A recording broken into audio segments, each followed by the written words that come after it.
जब आप पहले आपसे पूछ लेती हूँ कि इन 5 राज्यों में जो चुनाव होना है, कौन सी पार्टी आपको अपने हिसाब से सबसे ज्यादा मजबूत स्थिति में दिखाई देती है?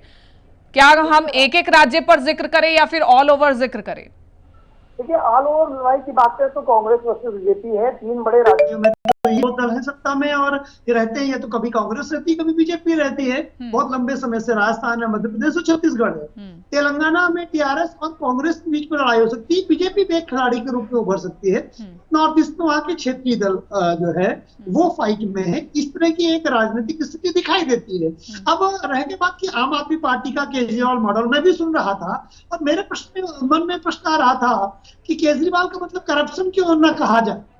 जैसे केजरीवाल की मिनिस्टर जेल में है तो ये कहना लगभग अनुचित होगा कि उनको जबरदस्ती फंसाया गया है। न्यायालय को तो प्रमाण के आधार पर ही बात चलेगी ना, और कहीं न कहीं ये प्रमाण तो है, इसीलिए इनको जमानत तक नहीं मिल रही है अभी। ये जमानत मिलने का मतलब ये नहीं कि अगर मान लीजिए अभी इनमें से कोई मिनिस्टर होते जमानत में बाहर आ जाए तो ये बाइचांस बरी हो गए। आम आदमी पार्टी तो ऐसे कह रही है कि अगर इनमें से किसी को जमानत मिल जाएगी तो बाइचांस बरी हो जाएगा। अरे जमानत मिलने का मतलब सिर्फ इतना है कि आप अभी मुकदमा फेस करेंगे, सिर्फ आपको जेल में बंद नहीं रखा जाएगा क्योंकि सबूत इकट्ठे हो चुके हैं। प्राइमा फेसी हम उसको आप डिस्टर्ब नहीं कर सकते हैं सबूतों को।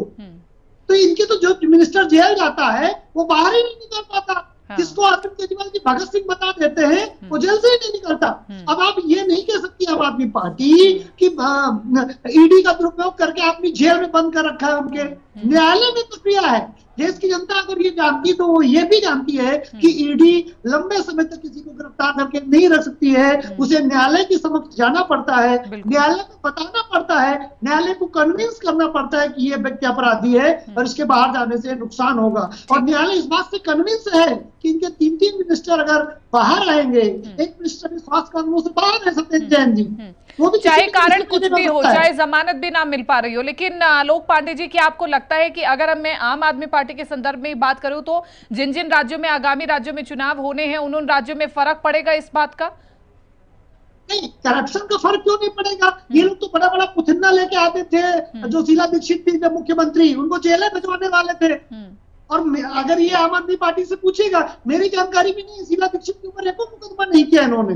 ये तो सिर्फ फाइल लेके मोटी मोटी, पता नहीं फाइलों के अंदर क्या लिखा रहता था। रह के बाद केजी मॉडल की स्वीकारोक्ति की तो देखिए हिमाचल में कितनी बढ़िया तरीके से केजी मॉडल को स्वीकार किया गया है, और गुजरात में भी केजी मॉडल को कोई बहुत बड़ी अच्छी तरह से सफलता प्राप्त नहीं हुई। केजरीवाल जी एक राजनीति में आए हैं और एक नया प्रयोग के रूप में आए, लोगों ने उनको स्वीकार किया कौतूहल बस।